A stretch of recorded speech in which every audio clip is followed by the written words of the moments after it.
the rain ready tonight.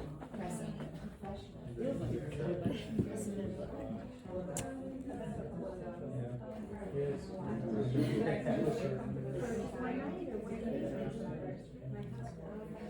Okay. Here we go. Hello, everybody. Hello. Thank you for coming tonight. Thank you. This is hosted by the Sedona Astrology Club, and we're very grateful to have Tiera St Claire with us. She's a very accomplished human design practitioner, and she started off in astrology. So tonight we have AstroCaroGraphy merging with human design. And I'll let you introduce the rest of it. Okay, yeah, thank you, Cassie. We wouldn't be here without Cassie. Correct. Hi, I'm just delighted to see all of you. I was an astrologer for a long time, and in 2000 and something, 9 maybe, I got into human design.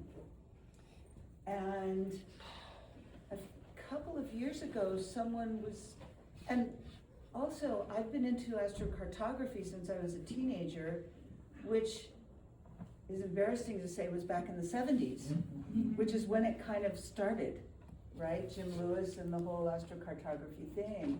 And so I got my first chart when I was a teenager, and I had already moved many times in my life, you know, from Virginia to Argentina to South Africa to Hawaii to Alaska. So I was able to verify, because I was so widespread even by that time, the validity of astrocartography. It was just true. And you do have to have a good birth time. Then I've been into human design, I think it's about 17 years now, and someone one day said, well, why don't you put astrocartography and human design together? And I went, so I imagine, since this is the astrology club, that you're all into astrology. Sure. How many have actually studied astrocartography? Okay, so we can do a little bit of that. How many are into human design? Oh, cool, excellent.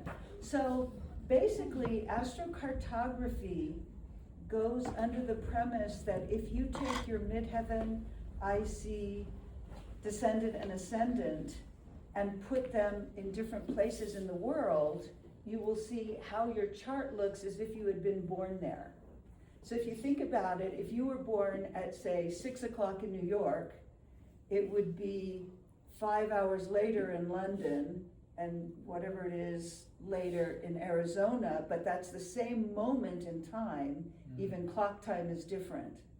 So astrocartography says, okay, if you were born at the same moment in time, which is a different clock time over here, what happens is it shifts the, help me with what it shifts, the circle, the angles, right? The angles shift. And so you have different, and so wherever your angles are, it's creating a focal point. So your midheaven would be, instead of over here, it would be over here, and so we put your chart as if you were born there. And that's, if you look at an astrocartography chart, you see all these lines, lines, lines, lines, lines, and some of them go like this, and some of them go like that, and they go. That's what you're basically looking at, as if you were born. You can even do a relocation chart, right? So you can say, if I were born in Maui instead of Sedona, this is what my chart would look like. But what astrocartography charts do is they just put all the lines.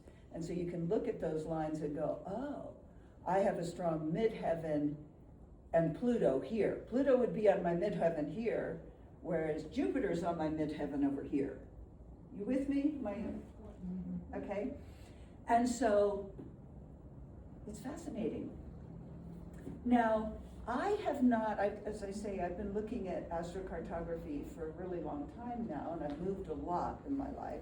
I've not had a home for the last 21 years.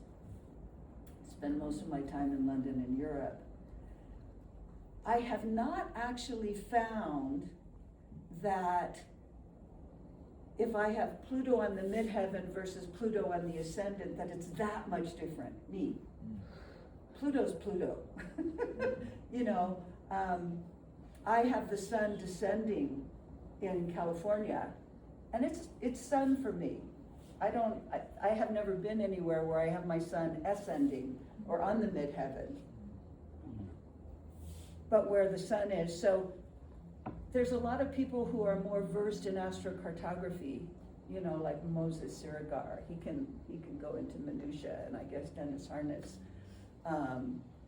But I have found mostly that Pluto is Pluto, and if you have it somewhere, you have Pluto there, whatever angle it may be on. Yeah.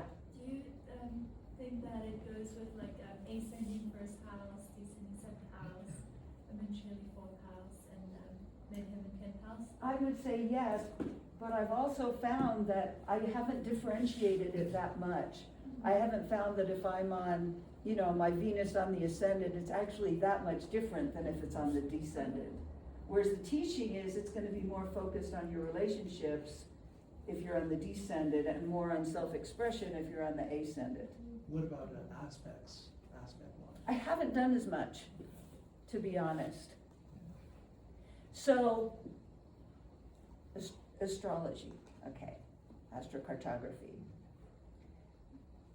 Then when you take human design, one of the main premises of human design is that the time you were born is when your personality was born. So there's two pieces of human design, and I now wish I had a human design chart with me. But if you look at a human design chart, you'll see that there's calculations that are in the black and there's calculations that are in the red. The calculations that are in the black are your personality. Your personality is connected to your mind. It's who's talking to you all the time. And then it differentiates a different birth time entirely and a different birth date. Roughly 88 degrees of the sun earlier is when your body stopped creating itself or completed creating itself. Okay, and that's considered the design or the body's birth date. Okay, so think about someone that you know that's 3 months older or younger than you. You don't just necessarily get along with them. You know, if you think about astrology, like my personality sun is in Scorpio, my body sun is in Leo. They don't necessarily see eye to eye, right? So one of the first things that human design says is, let's make correct decisions. And if you want to make correct decisions in your life, it's not by listening to your mind, because it's actually faulty. Because it's filled with other people's minds and everybody else's thoughts and ideas and what you're supposed to, and God and mother and father and school and, you know, all the things. Our mind are filled with what we should think. But the body's just real. This is actually the thing that's alive. We couldn't be here if we didn't have a body. And inherent in having a body is that the body knows where it's going, but it lives beneath the level of consciousness. Like anyone who learned how to ride a bike or drive a car, after a while, you're not thinking, okay, put the blinker on, use your left hand and push up. You're just like, you know, you have to turn and your body just does it.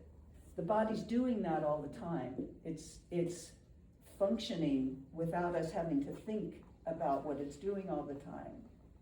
And so one of the main premises of human design is that the body is the thing that needs to make decisions. And so when you learn about human design, it's basically giving you an opportunity for an experiment. And the experiment is, are you brave enough to give your body the decision making and listen to your mind, but don't obey it? I've actually started training my mind about what it's allowed to talk to me about. It's a radical thing to do. It's not allowed to make decisions. It's not allowed to tell me bad things about my body, right? It can't tell me I'm too fat and that I'm too old and that I'm all the things that my mind thinks about my body. It can be a commentator. That's the best thing for the mind to do. You know, like a sports commentator, they're doing this, they're doing that. Oh, I'm walking down the street now. Oh, I just turned and looked over there, the sun's setting, the sky is pink. I've given my mind the job to be a commentator rather than a decision maker. Okay? Now, when you learn about human design, you learn that there are different decision-making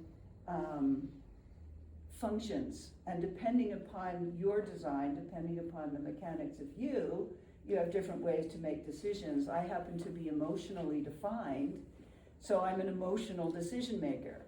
That means I wait for clarity. I don't jump into things because I'm also fucking excited. Neither do I jump into things because I'm so depressed. I just wait.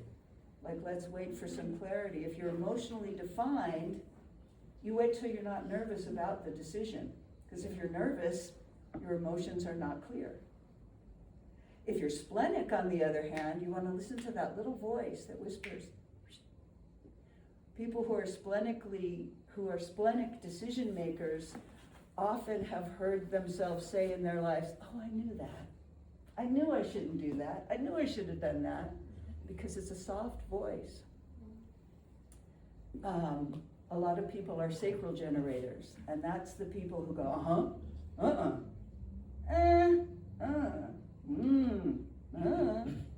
right? It's listening to the body speaking rather than the mind, which just kind of run rampant. The mind wants to help, but it doesn't help by making decisions. Okay, so if we go from human design, and I'm happy to talk to people about human design, I think about it all the time anyway. If we take human design and we go, okay, there's a personality and there's a body, they have two different birthdays.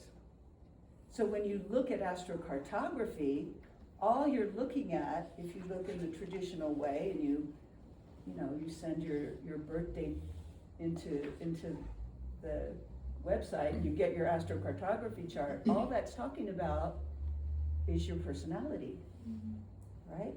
So now we can look at both. Where is my personality going to be satisfied, successful, but also where is my body going to be satisfied and successful? So now you send in and you can find out your body's birth date by just sending it into Jovian Archive, or you can talk to me and you'll see that it's called the design date, and it's roughly 88 degrees earlier than your birthday. So now you have two astrocartography charts. Where does your body feel good? Where does your mind or your personality feel good? You with me? Yeah. Okay, so that's the first thing that you can look at, and this is a workbook, by the way, for anyone who wasn't here when I was saying these are for sale. It's a workbook that I put together that'll go over all of this. So the second thing is that when you look at, say, you have Pluto here, or the moon, or the Venus, you have that, but if you open it up, if you're looking just at astrology, you're going, okay, my Pluto is on the midheaven here instead of in the 5th house when I go to Germany, right? If you look at human design, you're also going to have a hexagram, which is a gate, what center it's in, what gate it's in, what line it's in. If you want to really go down, you'll go to color, and all down below you can go as far as base. And for example, if you know about astrocartography and astrology, would you just go, oh, you have Pluto there, go there, you're going to love it? No, you wouldn't. Like a lot of the teaching of astrocartography, they bring up John F. Kennedy died under his Pluto line, right? He had Pluto in Dallas, right? That's one of the main things. When I was learning astrocartography, JFK had Pluto in Dallas. Pluto is where you can die. So I have Pluto in Spain, and it's one of my favorite places in the whole world. Why would that be? Well, if we look at human design, my Pluto happens to be in the gate 59, which is part of the channel of intimacy, and I have the whole channel of intimacy. So basically what Pluto in Spain is saying is, I feel at home because I am activated in this channel that is activated in me. And one of my favorite things to do I don't have a home, and I travel and I pet sit and I just go places and I walk around. I'm alone most of the time, I walk around. In Spain, one of my favorite things is I have eye contact. It's like a second, it's like, you know, I'm walking along the street and it's this long. But I do intimacy for that much time with people. And people in Spain do it more than anywhere else with me. Yeah. I'm curious, does human design give a body birth date? Like, Yes. so If you get your design, you'll be given the date, time, place, or well, the place. because it will be 88 days before your regular birthday. That's right. But then the time might be any time during that day. No, it's delineated. Now, here's the thing, for specifics on this, and I didn't know this when I was first writing the book, and then had to change it all around.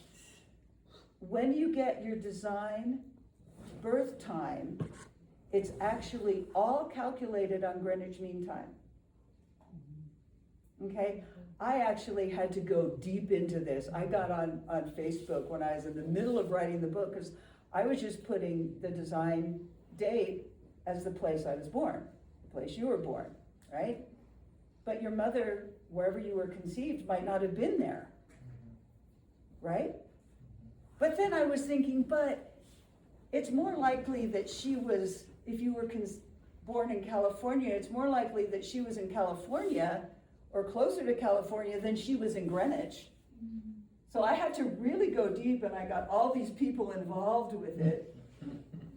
Then there's this little mystical thing that happened, is that I was walking home one day, and for some reason, I was very tired, and I sat beneath a tree at all these groceries. I sat beneath a tree, I was in England, and I leaned against a tree, and I actually fell asleep, and I dreamed myself into the earth, and realized that the body, the human design crystal, the human design outlines that we have two awareness crystals. The personality crystal lives up here just above the head. And the design, or the body crystal, lives in the pituitary, which if you kind of go in here, and where those two lines would meet, pituitary is kind of in the middle of your head, okay? When you die, the design crystal goes back into the earth, and the design crystal comes from the earth. And I saw, in this weird mystical vision, in the middle of like trying to figure this out with my mind, that yeah, the closest thing we have in our world to Earth time is going to be Greenwich Mean Time, because that's what someone decided at some point. And that actually the design crystal is of the Earth. It's not of what we're doing up here. And so when you're calculating, like if you were to just take your design birthday and put it into an AstroCaroGraphy, put it at Greenwich Mean Time. So Greenwich Mean Time, so we would adjust accordingly. You would adjust accordingly. Okay, so say I was born at like 2 p.m. like in South Africa, that's 2 hours ahead of Greenwich Mean Time. You would put it back 2 hours. So then I would put it back to 12 o'clock? Yeah. Or 1? If it would have been. Okay. Yeah, and Greenwich Mean Time doesn't do daylight savings, and so it's not the same as London time. Sometimes it is, but then sometimes it isn't. Okay, so there's Yeah. a little bit of a calculation there. So yeah, You have to figure out to adjust. and you can just, you can ask Siri or ChatGPT or whatever at this point, what is Greenwich Mean Time? That's Yeah. so fascinating. So that was a good question, Really cool guy. because that was a big thing that happened in the middle of me writing the book, because I didn't know that that's what the calculation was. And I had done a lot of them the other way, and I'm still open. If anyone wants to take it on and do both and see what's most accurate, I would love to hear what you have to say. Yeah, that's. So put it, at the place, put it in South Africa, put it at Greenwich Mean, and see what comes up more accurate. Because to me, this is all new. This is the first time someone has put these two systems together. So I'd love some data on that if anyone wants to take that on. So talk to me. I don't have this all planned out, so I want to go where you guys want to go. Any questions, any thoughts, any? Yeah. So Cassie and Lewis have heard me talk about, and Lynn have heard me talk about this a little bit. So human design is obviously pretty, like, kind of like a recent download that Ra received in the 80s in Ibiza, right?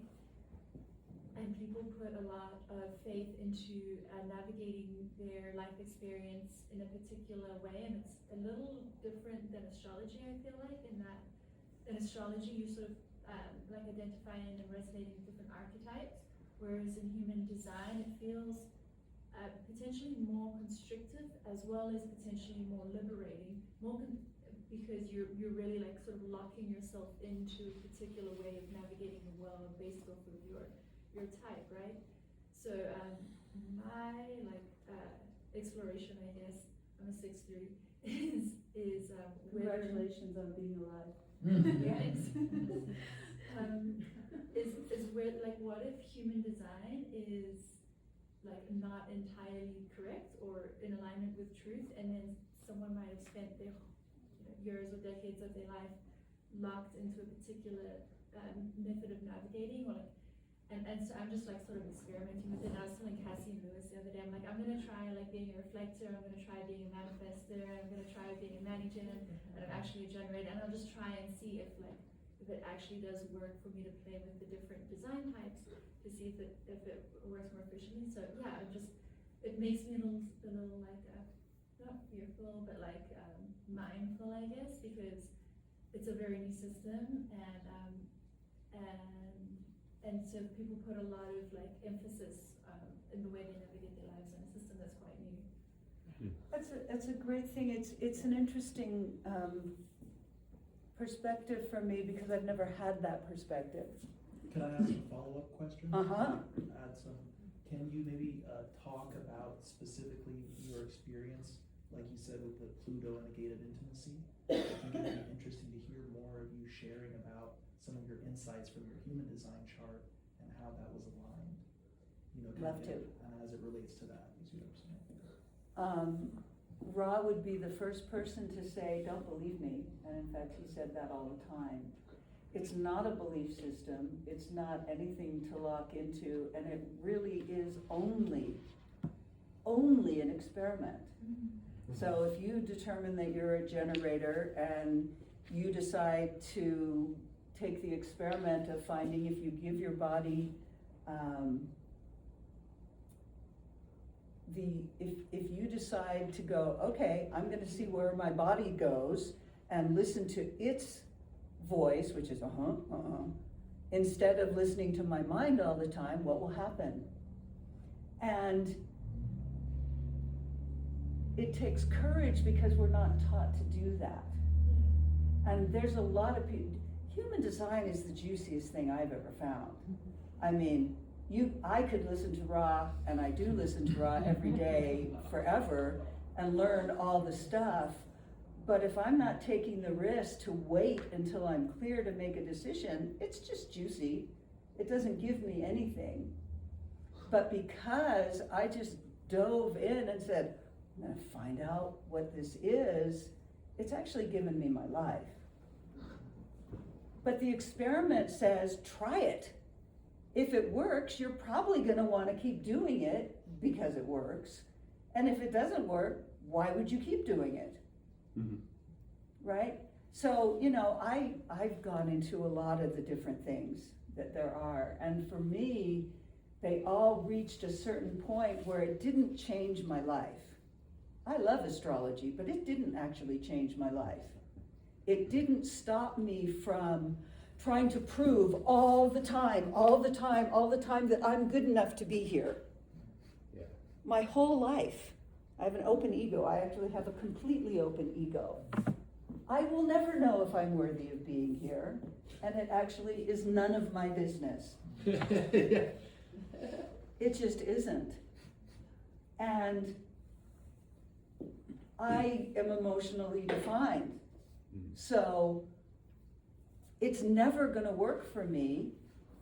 In the last 17 years, I've determined that if I rush into a decision before I'm clear, it actually fucks me up.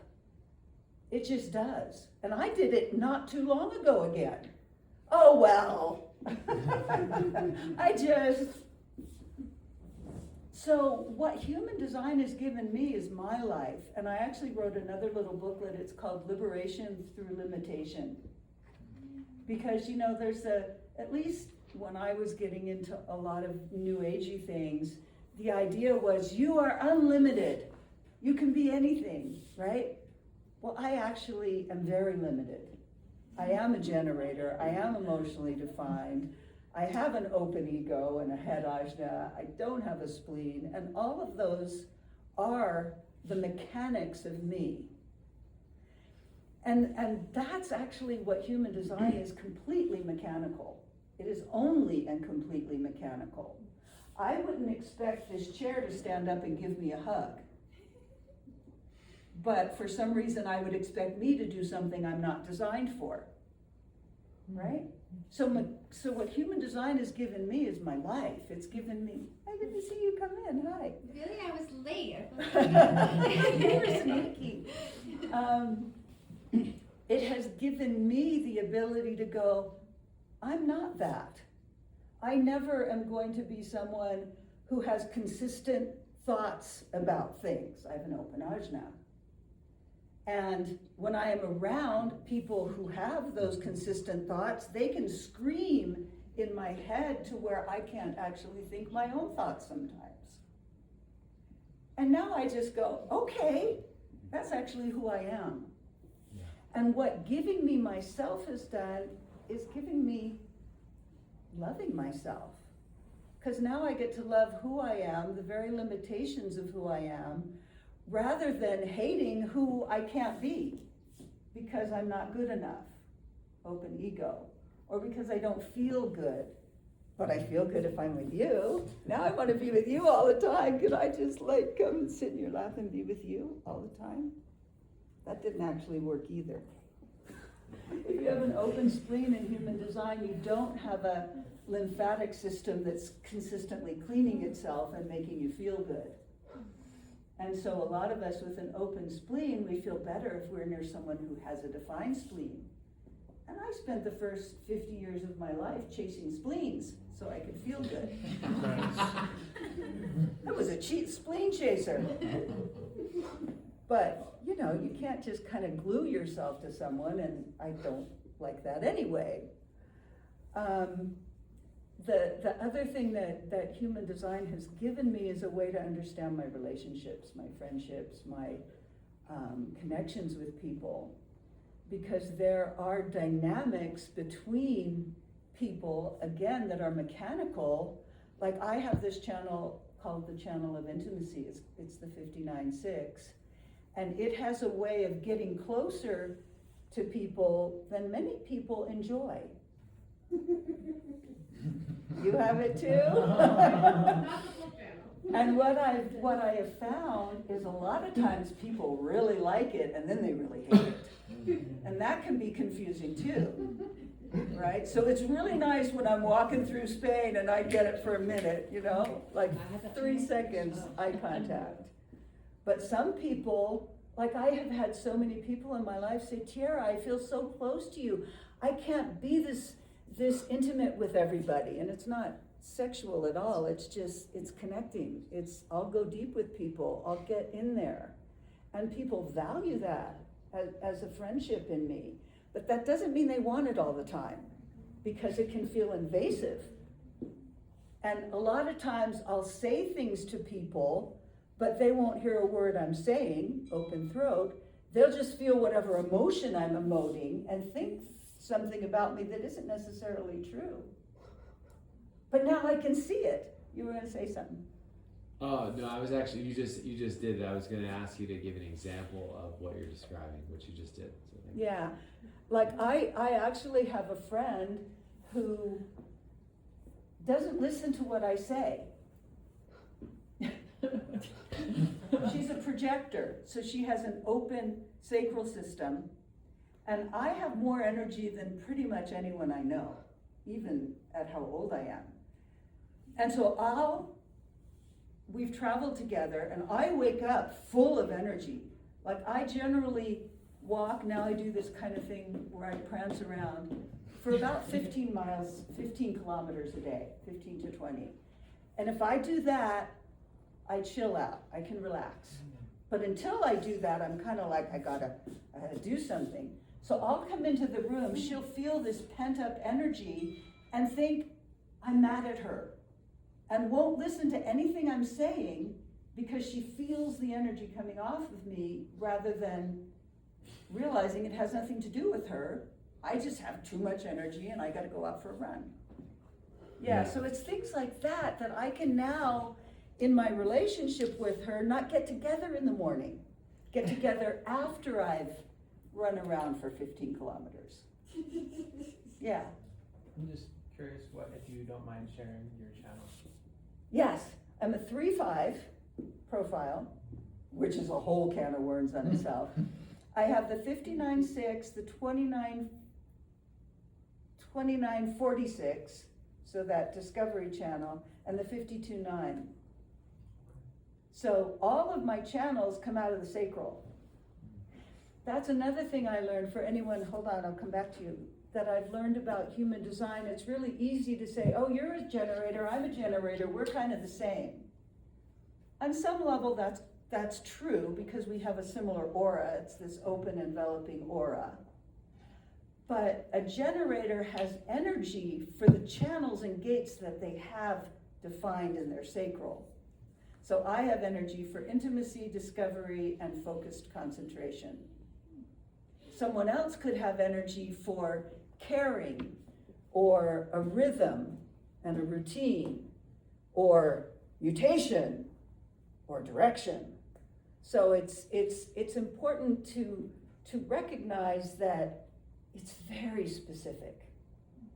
And one of the things, I'm gonna come back to you, one of the things I'd love to say, if anyone is really into human design, I've gone deep, I've gone into the base, and if anyone wants to go there with me, I'd love to do that while I'm here in Sedona. I'm here for another almost 2 months.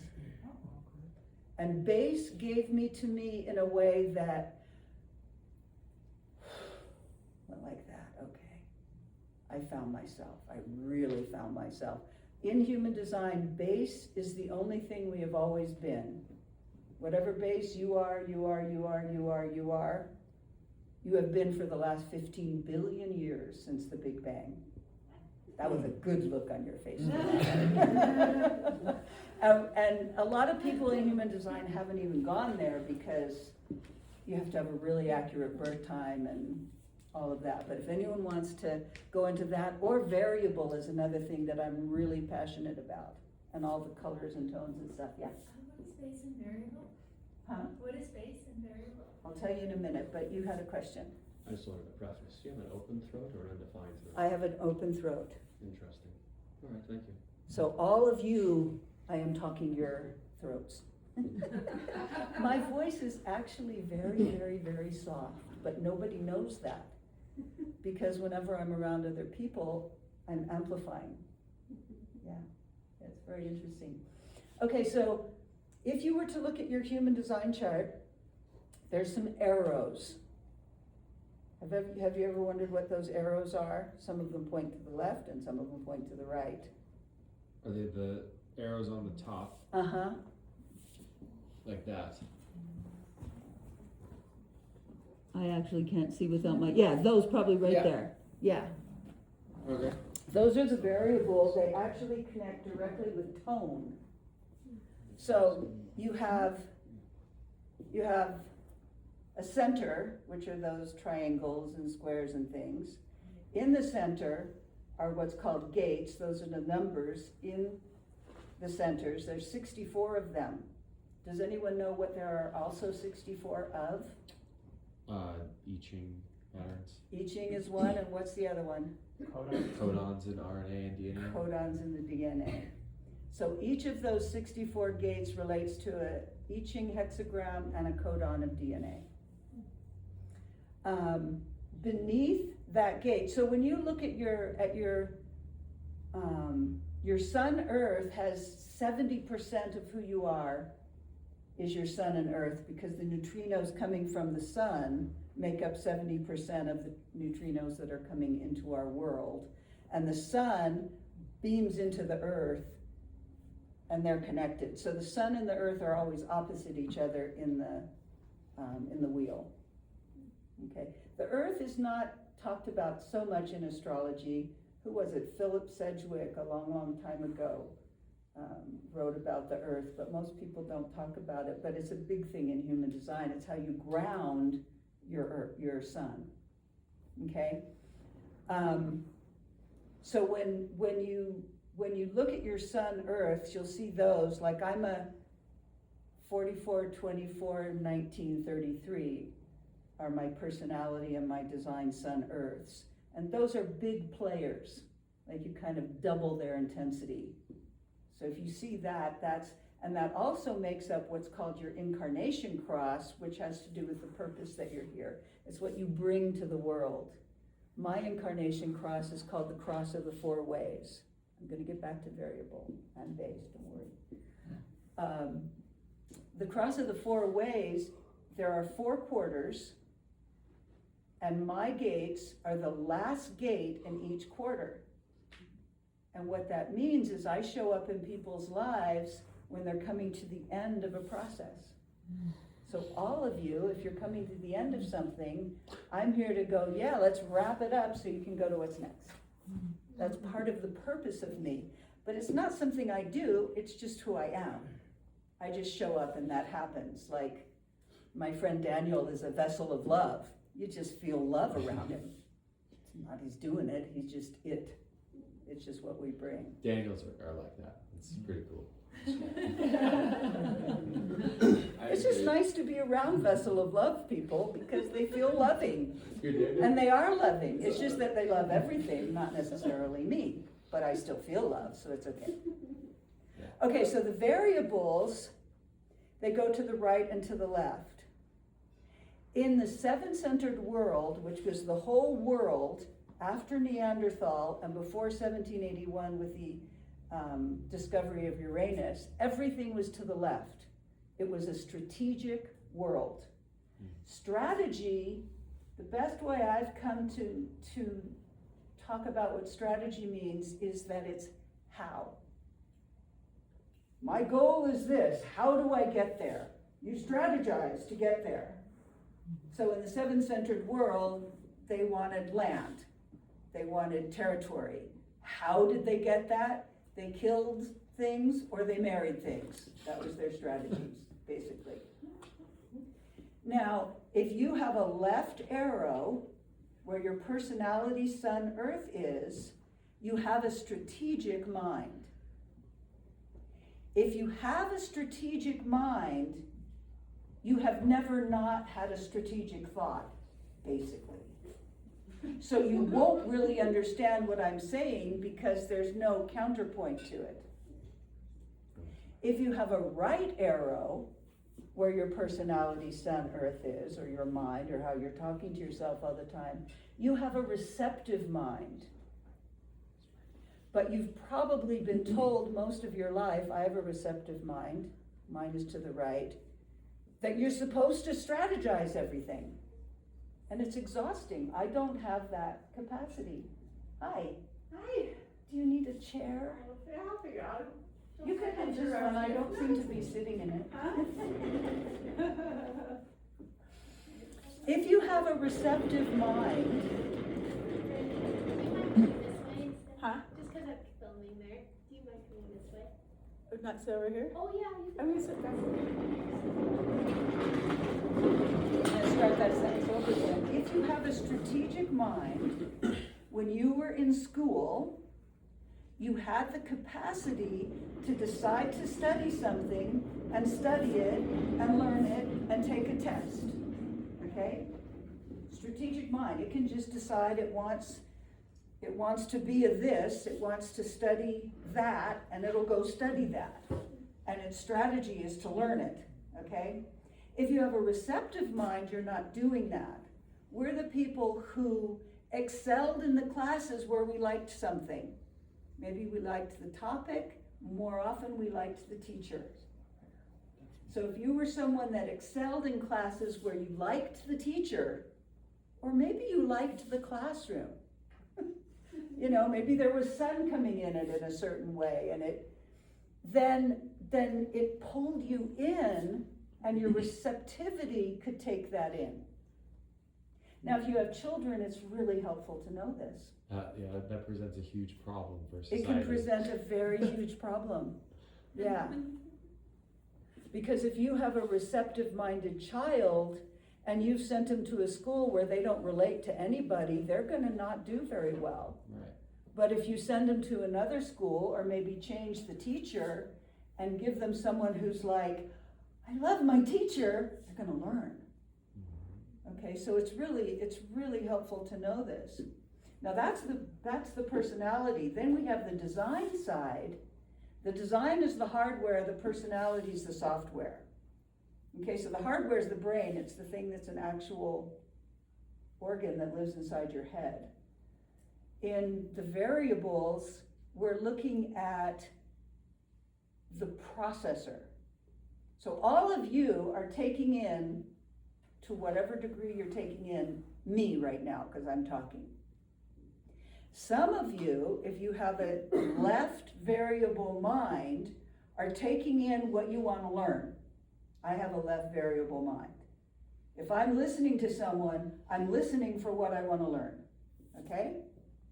If you have a right variable mind, you're taking every single thing in that's happening in this room. You probably noticed when Dawn came in. I was just like, you know, in this. So what happens is the right variable brain, I meant brain this last sentence I just said, is taking in this much. It's taking in the little buzz that's in the background. It's taking in whatever colors or people are wearing, what my body is doing as it's doing all the things it's doing, the tone of my voice, the whatever's happening on my face, whatever other people are doing, she just shifted her. And so what happens is, if you're left in your brain, you're just taking in the information that you want to hear from me, and you're processing it. If you're right variable, you're taking it all in, and it takes a lot longer to process. If you're taking in this much information, you may need a few hours or days or weeks to process everything that you're learning. If you're just taking in this much, you can process it pretty quickly. So if you're someone who has a right variable brain, give yourself a break. Let yourself take the time to process. If someone wants to talk to you right away about a movie you saw, you might want to say, let's talk in a few days. I'm still taking it in. What did you learn from Tiera? I don't know yet. I'm still processing that. Someone just wanted to say something. Well, I guess I had this question because I just experienced something where I felt like the other one was me, but it's not. Does that make Your sense? birth time could be wrong. I don't trust any birth time ever. Gotcha. Unless you tell me my mother, not your mother because she's giving birth, my father was standing there looking at the clock, and then I even question it. Copy that. I just So- wanted to clarify too, when you're saying the left and right thing, like in a human design app, is it under perspective or Yeah, no, those, it's just the arrows. just the arrows? Okay. I'm happy to go into PHS, motivation, perspective, and environment, but we probably can't do that tonight. Yeah, I think It's just the arrows and whether they're going left or right, and it's connected to the tones, and the tone changes about every 7 minutes. Gotcha. but those arrows are going both left and right. Yes, there's 4 of them, and they can either go left or right, Gotcha, yeah. each one of them. So I have 2 that are, 2 that are left and 2 that are right. Same. Yeah. And some people have 3 one way and 1 the other way, and some people have them all one way. Oh, I see now. It's just confusing because ours are the same. So which one were you talking about? Right, in that example that you were That last example, I was talking about the brain, the red, Okay. the design part. All right. Sweet. That's top left, right?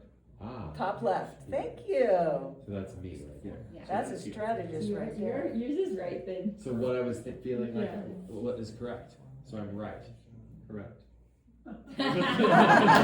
Yes. Because I feel like I'm always taking in everything, and actually it's quite difficult for me at times to I have to use a lot of brain power to selectively focus on things. Yeah, I notice. yeah. I tend to gather everything all the time. That's right. You're gathering everything yeah. all the time, and so you're the person that needs time to process. Oh yeah, for sure. Don't pressure yourself to come out with what you've learned right away. Cool. Let that process go. Glad we processed that together. Thank you. It's important. Most people, where you have left, there's two things I'll say about the left. One is that it tends to be more acceptable to society because it's our heritage. It also tends to be a bully.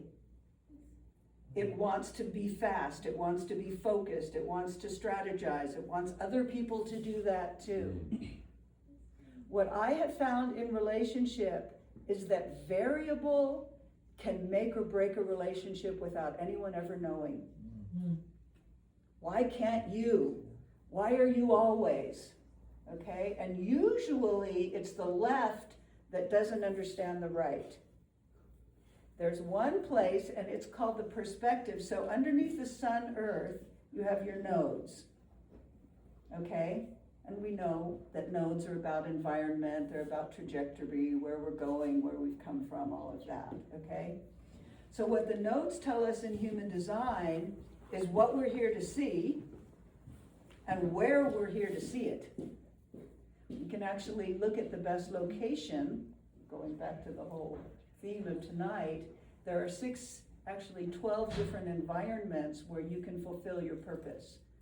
It's a very good thing to go into, but just looking at variable, some people are designed to be active in the environment. Some people are designed to be passive in the environment. I have actually determined that if I am going to live with one other person in the house, I will not live with the other variable. I am passive in the environment.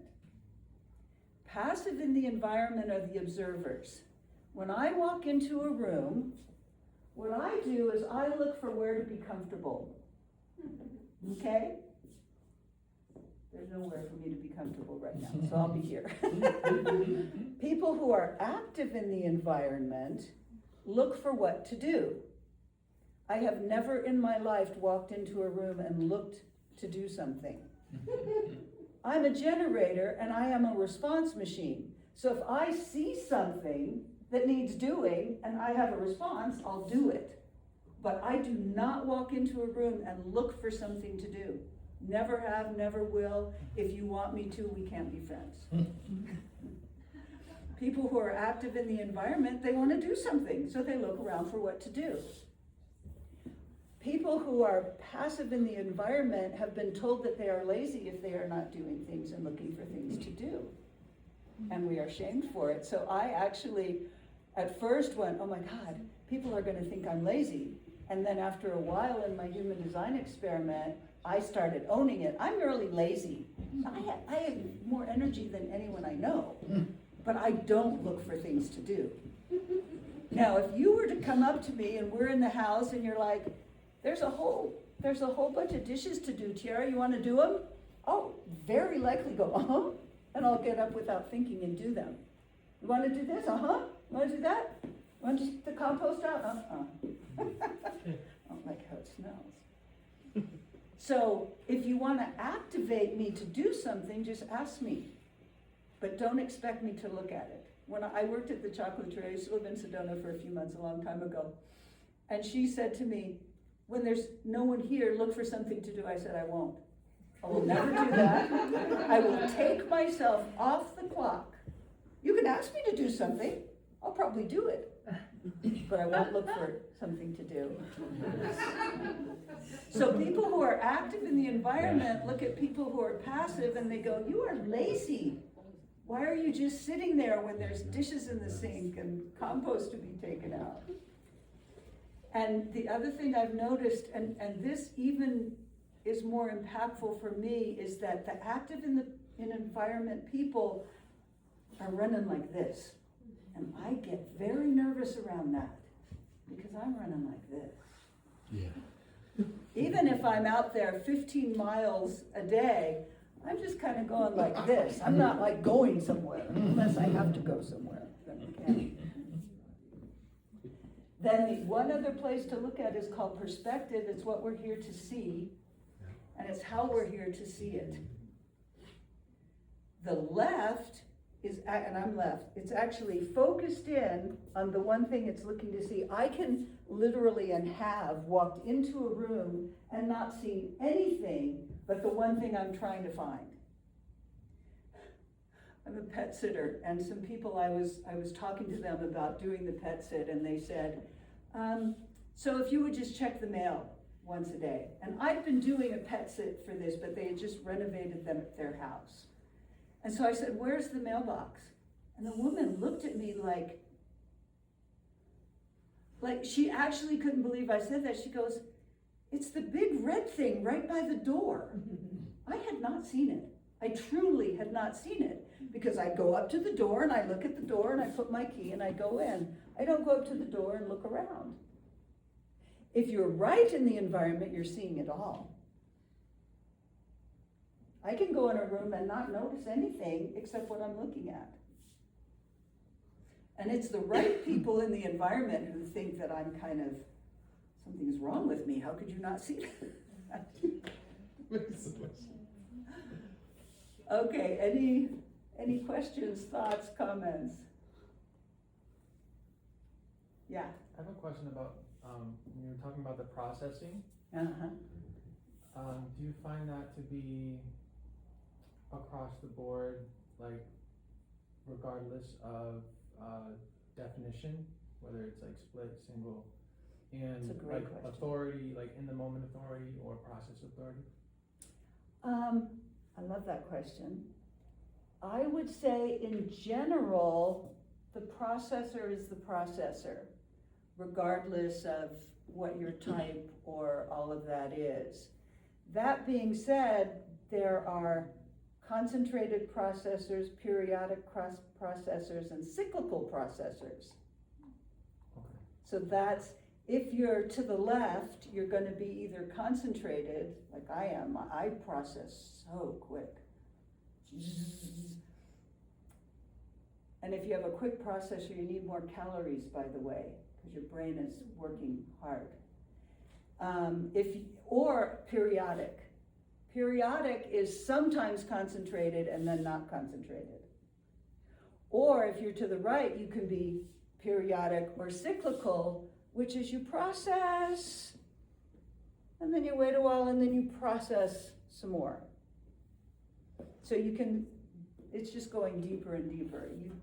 It's so deep, you can go deep. Now, that being said, if you have a defined ajna or head ajna, you will process in a different way, because you will tend to think the same things over and over, depending upon that definition. You'll try to fit things into what you've already thought before. And so it will affect the processing, but it won't necessarily affect its speed. Does that answer your question? Yeah. Kind of, yeah? Okay. Anyone else? Yeah. I have a question. When you talk about awareness for a moment. Talk about awareness? Yeah, the last era That's of a water. tiny little subject. I- Well, the first thing that comes up for me about awareness is there are 3 awareness centers, and they're different types of awareness. So the first awareness center is the spleen. It's our oldest awareness, and it's survival. If you have a defined spleen and you're walking down the street and you hear a little flutter, you might just jump out of the way before the piano falls. That's splenic awareness. When I was a child, actually, I never put this together before this minute. My mother something had happened in my mother's car, and we went to this automotive place, and we were with my mother's friend, Dee Dee. And I got out of the car, of the front seat, and I went to the back to open the back door. I was maybe 8 years old, and all of a sudden I heard Dee Dee say, "Jump!" And my body generated, right? My body went like this a second before this huge thing about this rammed into the car that would have been, my whole body would have died. I mean, there's no way I could have lived through that. She was probably a splenic person. I didn't even know it was coming. It's boom, splenic awareness, survival in the moment. If you have a defined spleen, you care about people's survival. In this odyssey of my life of not having a home for the last 21 years, I've also had very little money. I'm very free, but I don't have a whole lot of money, right? So I've run out of money a couple of times, and I call my friends who have spleens to help me out, because they want me to survive, right? It's nice. It's nice to have spleen people. The other awareness center is the ajna. This is mental awareness, and it also is connected to anxiety. So any of you who worry about things, if you don't have a defined ajna, which is the green triangle up at the top, if you don't have any green in your chart, anxiety and worry is nothing you can ever process. So stop. If you have a defined ajna, there is a way you can process it. I don't actually understand that because I don't have it. But that kind of awareness is almost, in a sense, future-oriented, because worry is always about the future. So it's about kind of looking ahead and that kind of mental awareness. And then the other awareness center is emotional. Emotional awareness is, it's about connecting. I actually have a defined emotional center. I care much more about people's feelings than their survival. I don't have a defined spleen. It doesn't actually occur to me to care about people's survival. But if you're feeling something, I really do care. I do. And I want you to care about my feelings. But if you don't have a defined emotion, you probably don't. Or maybe you do if you're near me, but then it's over. Is the spleen the one in the middle? What's the spleen the one in the middle? the spleen is the brown one on the far left. Spleen is that one. Yeah, you have both. Yeah. Now the emotional center is very interesting, and this is a whole different topic that we're not going to go too far into, but there is a mutation coming next year, 2027, that Ra talked about, probably back in 1987 when this whole thing came forth. The mutation is happening in humanity, and it is akin to the mutation that happened between Neanderthal and Cro-Magnon. Neanderthal did not speak. They did sign language. The mutation at that time was in the 12th gate in the throat, and it was the larynx dropping. Don't exactly know what that means mechanically, but there's something called the dropping of the larynx that allowed people to speak. And that's a big difference. Neanderthal to Cro-Magnon, it's a whole thing. In 2027, a whole new chapter of people is being born. And the mutation this time is happening in the gate 55, which is in the emotional center. And what's happening is the emotional center at this time, and for all of us, is a motor. It's a wave. It goes up and it goes down. And if you are emotional, or you know anyone who's emotionally defined, you've seen people go up and they go down.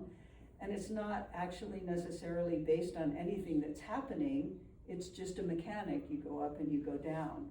There are actually 3 different types of waves. One ratchets up and up and up and crashes down. Another one just spikes around. And another one kind of builds and crashes. What's happening in 2027 is that the emotional center for those who are born after this time is going to be an awareness center rather than a motor. And the precursors to this are the people that have neurodivergence, autism and Asperger's, and all of these things that we've been seeing for quite a while now are the precursors to the people who are coming in who are not going to go up and down on these waves like we do, but they're just going to have an emotional awareness. I don't actually know what it means. No one does. Maybe some people who are more on the spectrum have more awareness. I kind of nudge up on the spectrum. But it has that more flat affect. They're not like emotional like we are, but there's more awareness.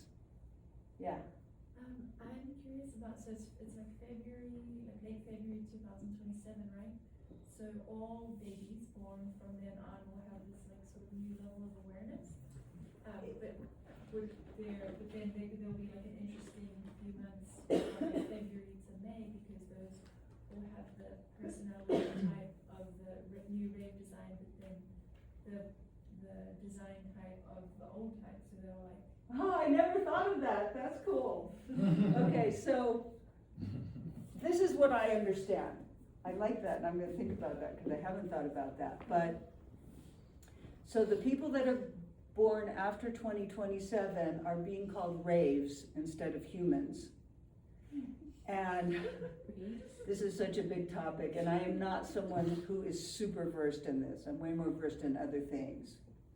But as I understand it, there are raves that are being born, and they will not be, going back to variable, they will be all right. So they will just be receptive beings. And they will have to be taken care of in a lot of ways, because they can't just go out and find jobs and do the things like we're all told we're supposed to do. But along with the raves that are coming in, there will still be humans. As I understand it, Neanderthal and Cro-Magnon, there were hundreds of years that they were both existing.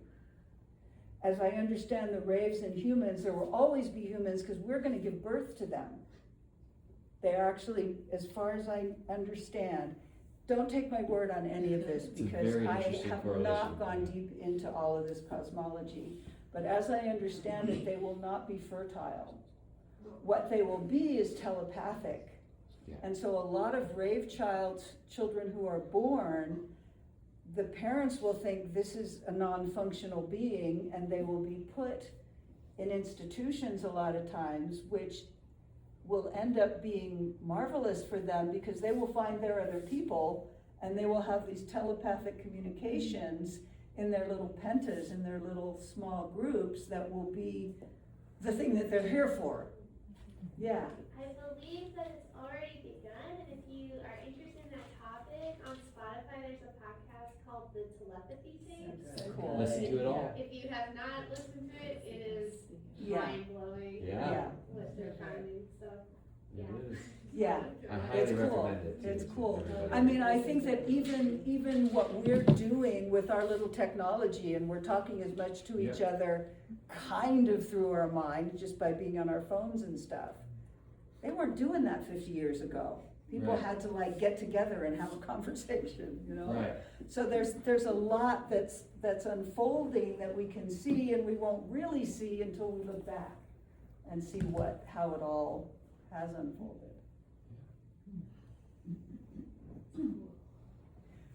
You asked about base. So I'll just tell you what base is in case any of you want to go into this. So you have your incarnation cross, you have the gates in your sun earth, you have those lines. So the profile, we didn't go into it all, but like I'm a 3-5, you could be a 2-4, she's a 6-3. Okay, profile is the, it's the lines you're given in the movie that we're all in, okay? Underneath that is what's called color. This is below the surface. Color is psychology. When it's in your personality, it's called motivation. There are six different motivations, and we each have one which we are here to be motivated to move forward in our lives, and it's also where we find what's called outer authority. So inner authority is how you make decisions for yourself. Outer authority is what you bring to others. I'm doing outer authority right now. When you listen to other people and they share their perspective, that's their outer authority, okay? When you are aligned with your correct motivation, then you can really give good authority, give good outer authority, okay? When you go off kilter, it's not nice to be around. For example, there's 6 of them. Mine is called fear, and it means get to the bottom of things so you don't have to be afraid. When I go off kilter, I go into this needy business. And I get all whiny, and I need you to help me, and I need you to fix me, and I don't know what to do, and it's not really very fun to be around. It's better when I'm getting to the bottom of things, when I'm finding that foundation, when I'm doing that. And each one has its alignment and its misalignment. And we're always going to go a little bit on and off. Most people, before they get aligned with themselves in general, are mostly off kilter. And then once you find yourself and you're making good decisions and you love who you are, then you're mostly on kilter. Below the color, and oh, by the way, on the design side or the body side, it's called the primary health system, and it gives you a way of understanding how you are designed to take things in. People, food, nutrition, information. Like, how is your brain designed to take things in? How can you be healthy? Okay? Underneath that is the tone. The tone is where those variables are. And each time you go lower, you go beneath the line, it changes more quickly. So an accurate birth time becomes more and more and more and more essential.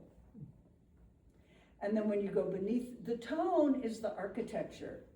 The tone, in a way, is the realist thing. The architecture of this room and these sofas determined how we would do this thing tonight. If there were no sofas, this would be different. If we were in a room a third of this size, it would be different. If we were in an auditorium, it would be different. So the tone is literally the architecture of who you are. The architecture of your personality, how you think, the architecture of your brain, how you process, okay? And then beneath that is what's called the base. When the neutrinos come, for example, from the sun, they come in at the base level. That's what you've always been. There are 5 bases, 6 tones, 6 colors, 6 lines. But there's only 5 bases. So the neutrinos come, they hit the base, they go into the tone, and they leave by the color. There are 5 bases. They're called 1, 2, 3, 4, and 5. I don't know why I thought that was funny. Because it was. Because it was, there we go. I'll give you a little bit. I'll give you a teaser. So the first base is the yang. It's the masculine, it's the father. The first base is the one that goes whoosh out. I am here to move and to see. I am here to move and to see, to move and to see. It opens up the new territory, okay? The second base comes in and it says, stop moving, I need to think about this. So the second base comes in and they want to build something. So they build a house or a synagogue or a church or a hut or whatever, so that they can retreat from all that movement and think about. Second base people, they're brilliant. Often the people that you go to that have those amazing, brilliant minds, and there's something about them. Those are often the second bases. And that's the yang yin, okay? The third base is the yin yin. This is the mother. This is matter. This is the one who says, if we want to survive, we better cooperate. Because if we don't cooperate, we won't survive, and survival is the most important thing, because if we don't survive, there's nothing here. First base goes, I don't care, I just want to move and see. Okay? Then the fourth, and that's the yin-yin. The fourth base is the yin-yang, it's the eldest daughter. The second is the eldest son. The fourth is the eldest daughter. And that's the one who structures. That's the one who says, okay, we found the territory, we built some houses, we know how to cooperate, we better have some rules. These are people who are the designers. Ra was a fourth base. He designed this whole system. It's flabbergasting. He had some weird, crazy, mystical experience over 8 days, and he created a system that is logical, that you can actually follow and learn from. That's what the fourth base can do.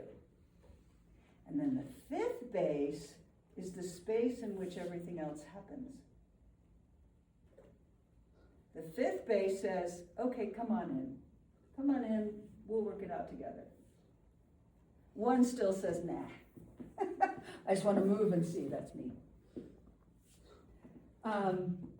Whatever base you are, you have been for 15 billion years.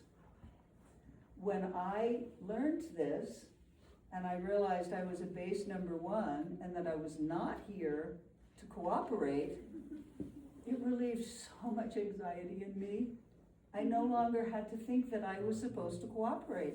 I've got nothing, I'll collaborate. I differentiate those. Collaborate is, you do you, I'll do me, and we'll see what happens together. Cooperation is, we each give up a little bit so we can get along. Right? Some of the bases inherently find connection with others. The 1 and the 2 don't really see eye to eye. The 1 can get along with the 3, the yang and the yin, but they bicker. The 5 can get along with everyone, and the 2 and the 3 can get along, and the 1 and the 4 can get along. So you can find, when you look out, if you can determine what your base is, it changes very quickly, so you have to have a good birth time. And often when I teach base theory, I actually do an inner guided journey first, bringing people back, so you can just go and then become, and see if you can feel it. Yeah. And this is, we're talking about the personality Sun Earth. Yes, thank you. Oh, just the personality Sun Earth. Whatever personality base you have, your design base is 1 lower. So if you're a 5 personality, you're a 4 design. 4 is a 3, 2 is a 1, 1 is a 5 body. Thank you. Yeah, good question. So 6 is a 5? There is no 6. There's only 5 bases. Where do you go to see it? I'm confused, pardon me. Where do I go to see the? If you, the base is in a square in the Sun Earths. But not all places. Yeah, it depends on the app that you are looking at. Yeah, Right. The app that I recommend is called Neutrino Design. It is absolutely fabulous. I believe there's a paid and a free version. You just get more if you pay for it. And they now have AstroCaroGraphy on it. It just got added.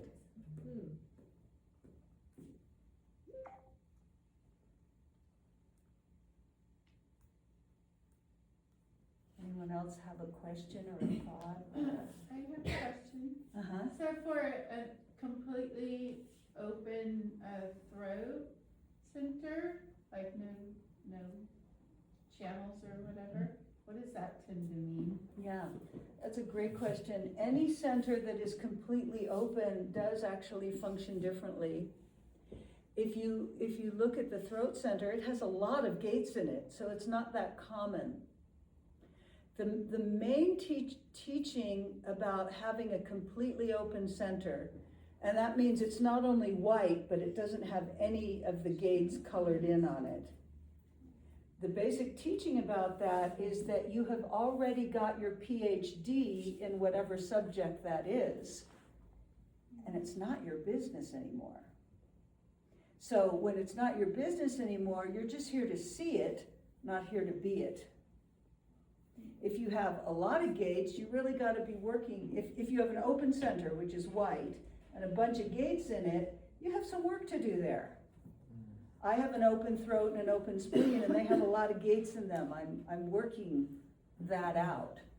If you have just one, you know, there's just one more thing before you get your PhD in that, whatever PhD it means.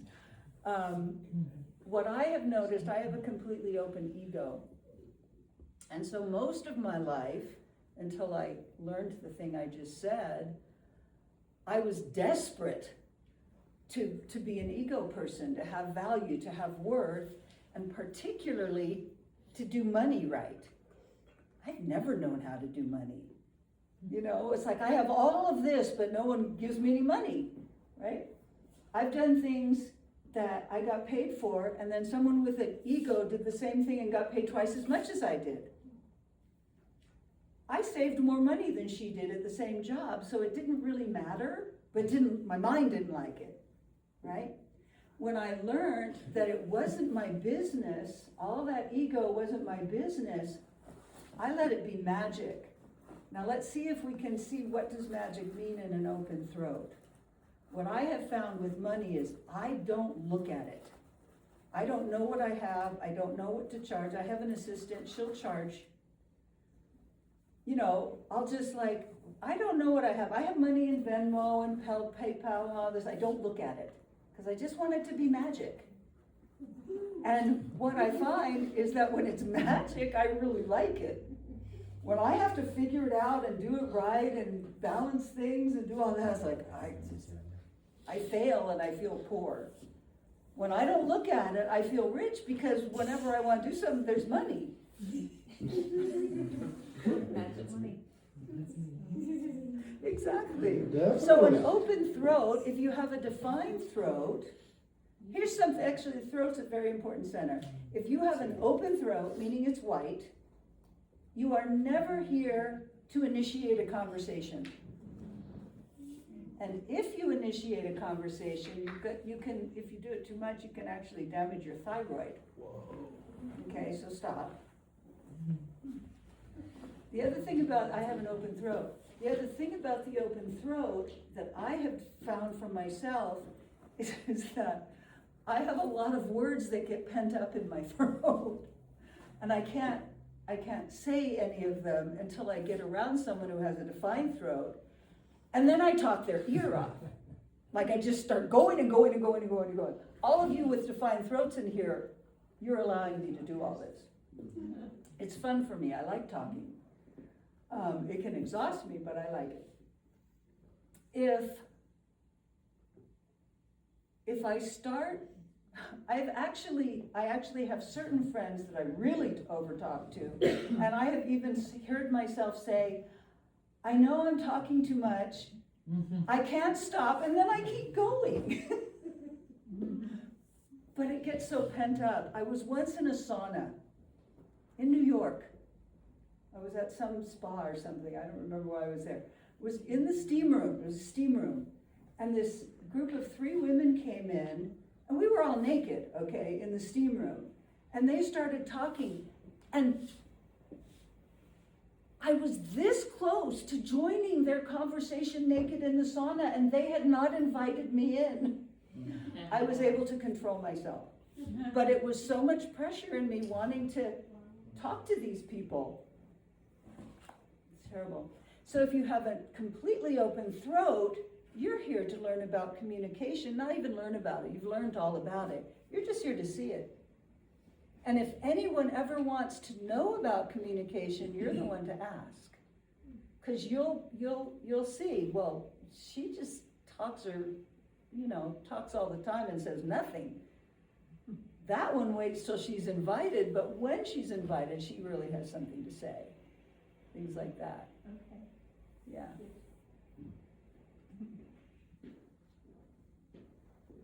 Anyone else have anything that comes up to talk about or ask about? I think one of the coolest things that I've discovered about human design working with you with it, and it kind of goes to a little bit about what she was saying, is I think how she mentioned, if you go into it and then you find out that you've put all of this time and effort into orchestrating your life around this, but what if it's kind of nothing? But what I've found is that if you are already attuned with yourself and you're listening to something, it starts to be something that's like, oh, that makes sense. Now I understand why this has always been Right. happening. Or Right. things coming up in your relationships that if you piece it together, that you can kind of intuitively see. Also, like, even if your birth time switches a little bit, like when you worked with me, it's like, well, you could be this, you could be this, depending on your birth time. What feels right in this? It's Yeah. like, oh, What do you see in I yourself? obviously do this way, or I do things this way. Yeah. So I feel like there's a lot of play and experimentation with it, and listening to yourself and noticing.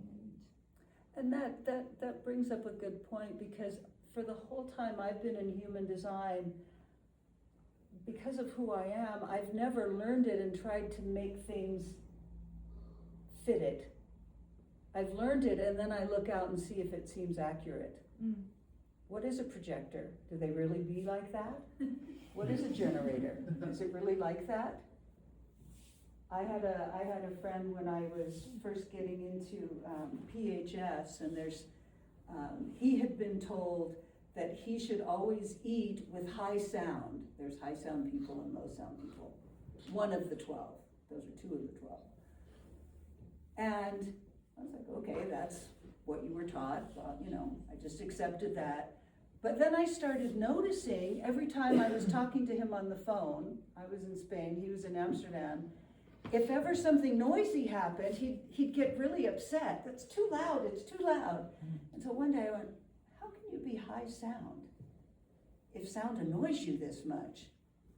And so rather than try and figure out how can we fit him into being in high sound, I backed all away from what he was told and says, who are you?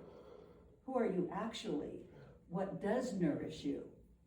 And he wasn't even a sound person at all. That one took me 6 years, because he wouldn't talk to me about it. He was like, I don't know what you're talking about. Get all mad at me.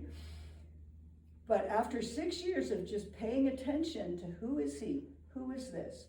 How does he operate? What do I see? What am I actually seeing in how this man operates? I came to him one day and I said, I've determined that this is your motivation and this is your PHS. And when I said the words to him, I could feel something shift in his being. And he went from being this kind of weird, off-kilter man to getting aligned with himself and starting to walk on his way. And his birth time was really off. I don't trust birth times at all. Yeah. So how do you, sorry. Go ahead. Okay. Well, this guy raised his hand, but remember what you want to say. Please. Okay. I would love to hear, since you've been living your design for so long, what has been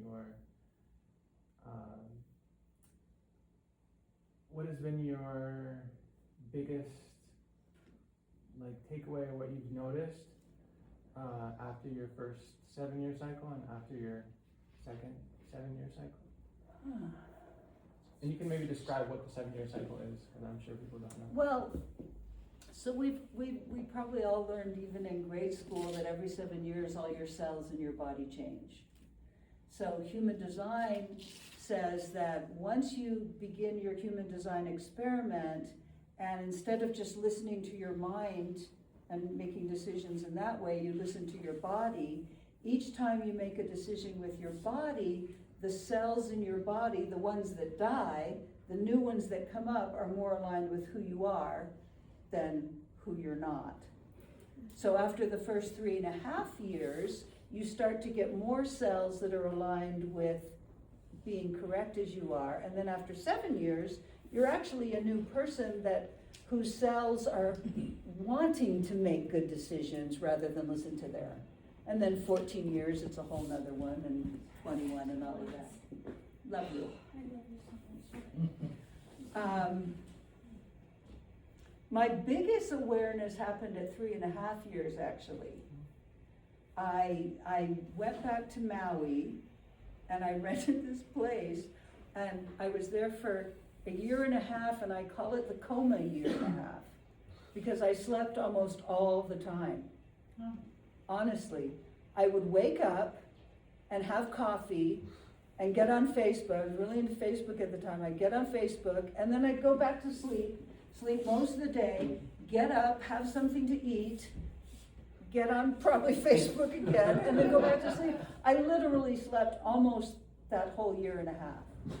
And then that was like the biggest, that 3.5 year mark. I don't actually remember the other two. It's been more like just a steady,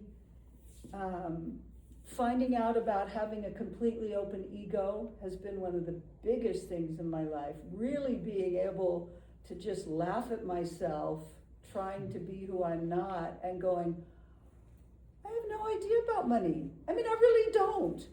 On the other hand, I can tell you about your money, and you about your money, because I already learned all this stuff. It's just nothing to do with me anymore. That's what's weird. Yeah.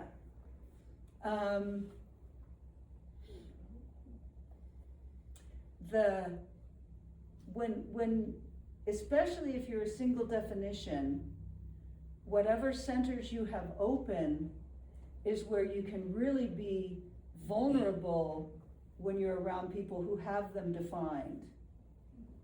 And so, for example, if you're open emotionally and you get around someone who's defined emotionally, I have had people tell me it's like knives being stabbed into their body. I've had a number of people tell me that. And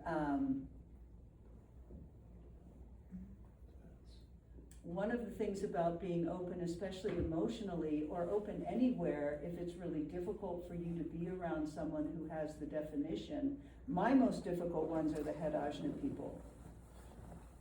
I don't know how to think around them a lot of times, and it feels like they're screaming in my head. Meaning it's an open head? Yeah, I have an open head and an open ajna and an open head. And the other person has And the other person when they're defined. Okay.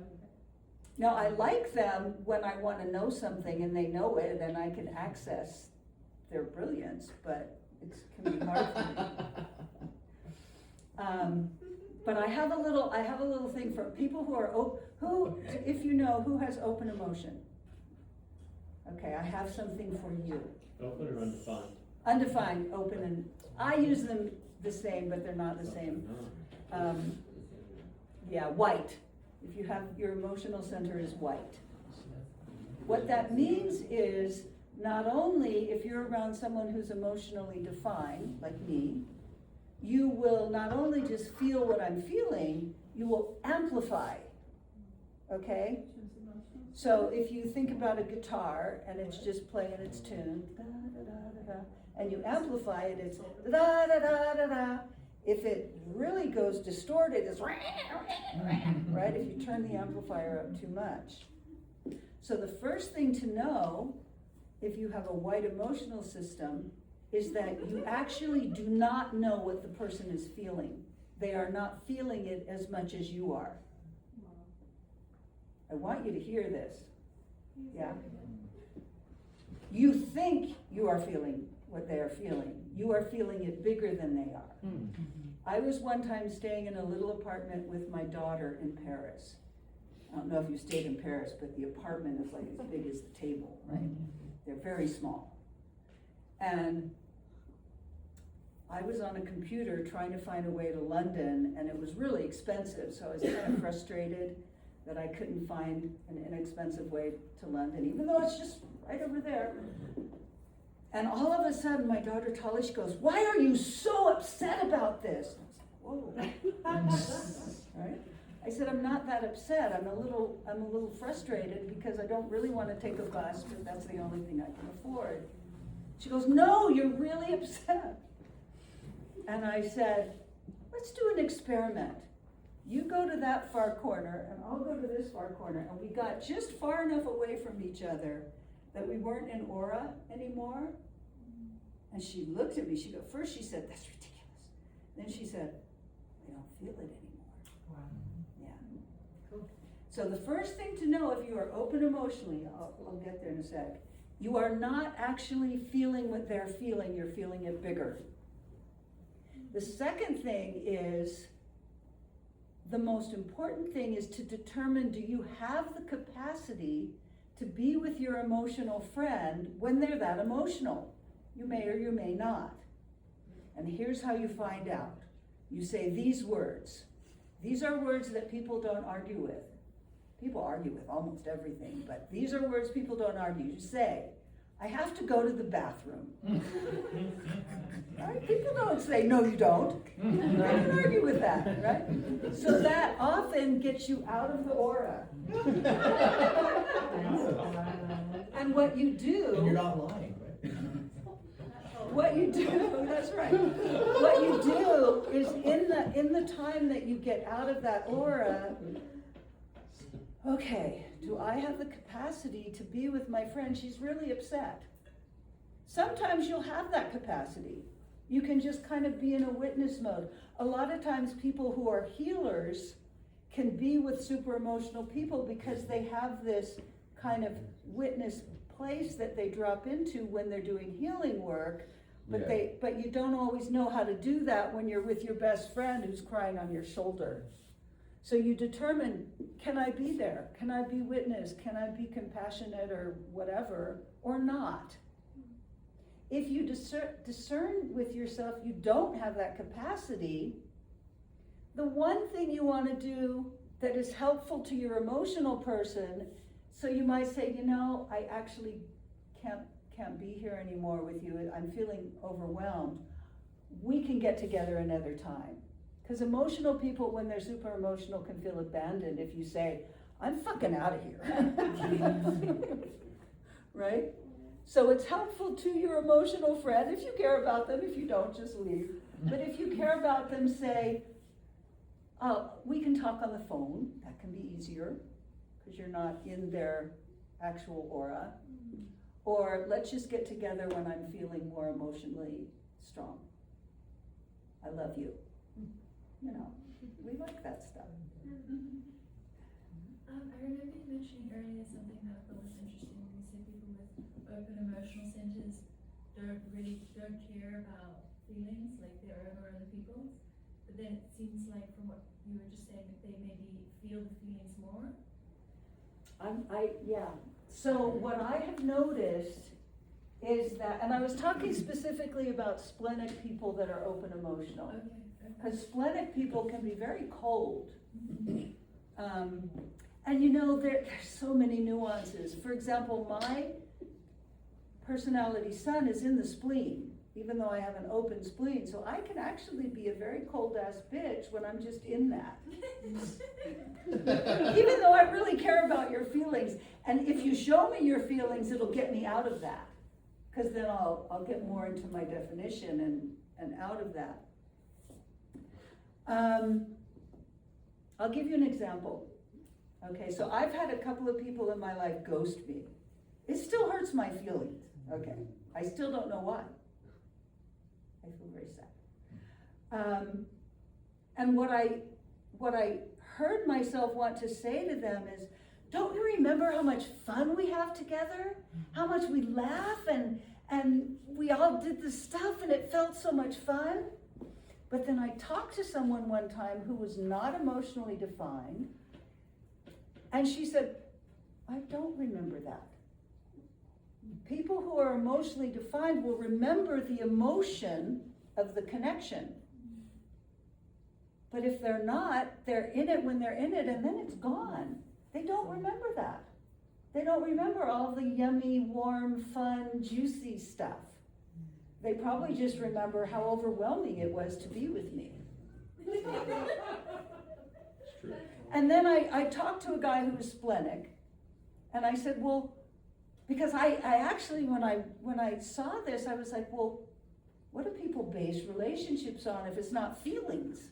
Because that was so primary for me, it never even occurred to me, right? So I asked my friend who's splenic, he has root and spleen only, and he said, well, I determine someone is my friend if I can call them in a time of need and they'll be there for me. I was like, huh. that's nice, but where's the feeling, right? And then I talked to someone, there's something called a G projector. Anyone a G projector? A G? They just have the G center. The G is all about direction. I asked her, well, what do you base friends on? And she said, if we're going in the same direction, they're my friend. I was like, whoa, this is so different, right? And that's when I realized that these people who were open emotionally could let go of me as a friend because they weren't basing it on the fun we had and the feelings that we had. They were basing it on something I don't know because they never told me. Yeah. Yeah. This is fascinating stuff. Like, I'm just mind blown. Yeah. Very cool. Yeah. So what does it, tend to mean when it's an open head? What does it tend to mean when you have an open head? No. Well, the head center, 70% of people have open head centers. Okay. So more people have open head centers than have defined head centers. Uh-huh. The head, if you have it defined, it's a center of inspiration. There's 3 gates in it. There's the gate of doubt, the gate of, it's not called inspiration, I can't remember what it's called, and the gate of confusion. I have a friend who has the channel of confusion, and I literally turned to her one day and I said, how can you be alive when you're so confused? And she looked at me and she goes, I'm not that confused. And that's when it came home to me that I am amplifying her confusion. Just like someone amplifies my emotion and I'm like, I'm not that upset. She was not that confused, but to me it was like, I could hardly exist being near her. It just felt like this. Right? People who have a defined head, I call them the card catalogs. They are the people who have inspiration, information, awareness for other people, but they don't really have it for themselves. So if you have an open head, you're actually here to be in service. I mean, a defined head center. And it's a pressure center, so people who have that defined head are pressured a lot. Like Yeah. they live in their head a lot? It depends on who they are. Okay. Yeah. We all live in our head a lot. But, yeah, well, some of them are more though, less. Yeah, but I would less say brain, people who, logical, more. I wouldn't actually ascribe that to defined head people as much as to people who haven't learned that they don't have to think all the time about everything to make decisions and whatnot. Yeah. I mean, a base 2 person lives in their head all the time, but they're designed to because they're here to process and bring us their brilliance. Yeah. I don't remember my question. Remind me what base 3 is? You're base 3? Right. If you have the right birth time. The thing about being a base 3, it's the yin-yin, and it can often be difficult to be a man that has the yin-yin, and most of your incarnations have probably been female. Correct. If you are the base 3. Yes. Yeah. Is And base- cooperation is essential, and we'll probably bicker if we got to be friends. The base is the second number? The base is the one in the square. Okay, so so it's not like, if it's a 4-1, it's not the one, it's. No. Okay. The profile is those 2 numbers. Uh-huh. 3, 5, 4, 1, 6, 2, 6, 3. Okay. And the base is the one you said, the G. The one in the stop sign is the color, the one in the triangle is the tone. I remembered it because triangle and tone have T when I was first learning. And the one in the square, if you have an app that shows this, the one in the square is the base. Oh, the base. But is at the again, bottom. don't trust your base unless you really know your birth The time. base at the bottom, where it says root center, the root No. center? I have to get my glasses so I can see the little stuff. Is the base, the root center? You don't have it in this, no. So like in this don't have it. You have to get another app. Get the Neutrino Design app, and it'll give you that. Okay. Yeah, you don't have that there. That So- app, it's a Jovian Archive, I think, chart. It doesn't have that in that one. Well, I just want to say this is a lot, and it's very amazing. But I'm curious. I don't have a whole lot of time, unfortunately, at the moment. But how much is this book? $20. Cool. That's awesome. I think they're 35 on Amazon. Okay. But I just but you're thought, asking 20 right now. yeah. Well, that's very kind. Thank you. Yeah, that's amazing. Thank you so much, and I appreciate you for sharing everything you've shared. Yeah. Thank you. Yeah, are we done? Is anyone? I don't know. That's what I was wondering. We'll close off the formal part of it, but Okay. you're welcome to stay here. Very generous to have this space tonight. Thank you so Yeah, much. you're welcome. You were an excellent teacher. Oh my I'm glad. Very goodness. You good. give her We went a lot of places. Yeah.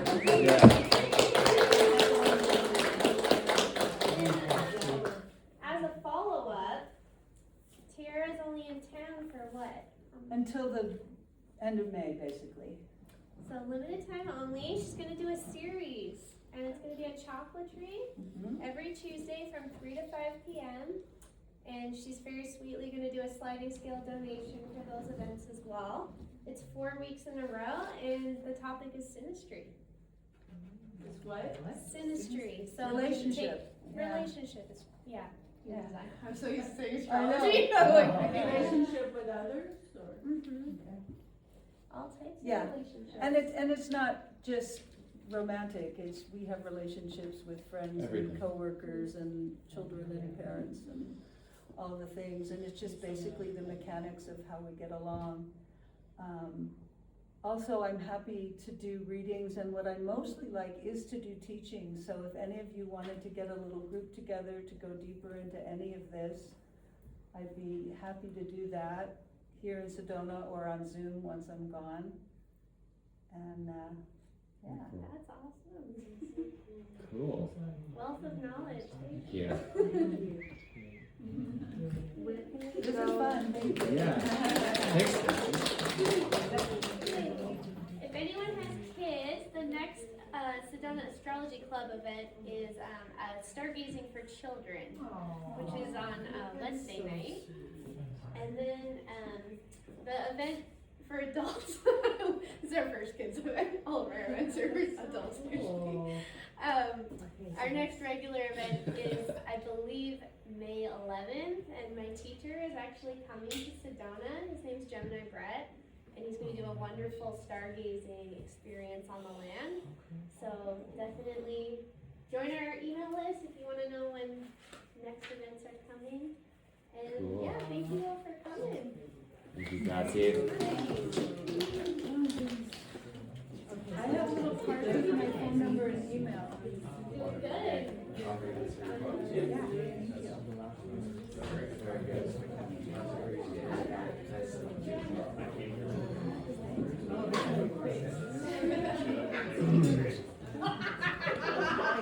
Anyone like a little card?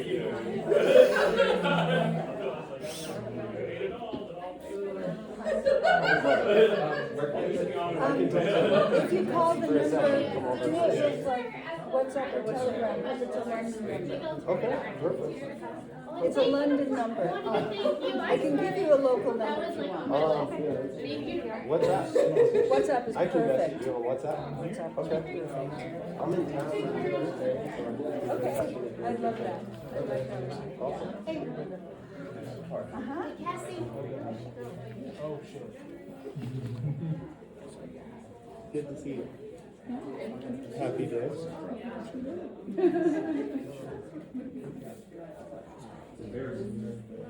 Hey, how are you?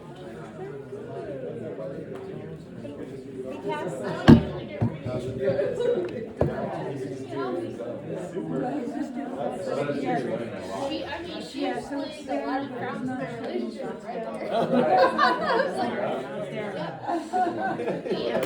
What do you think about it? Tom's like, he's always like, whoa! And I'm like, it's not that bad. You are just like, like bearable, you know? I'm not even that upset. So he can like control it. They don't always open it. Yeah. Now I know. You know how it works, you start to understand. Well, I can have more compassion for everybody. Right. You let it in. Hold on.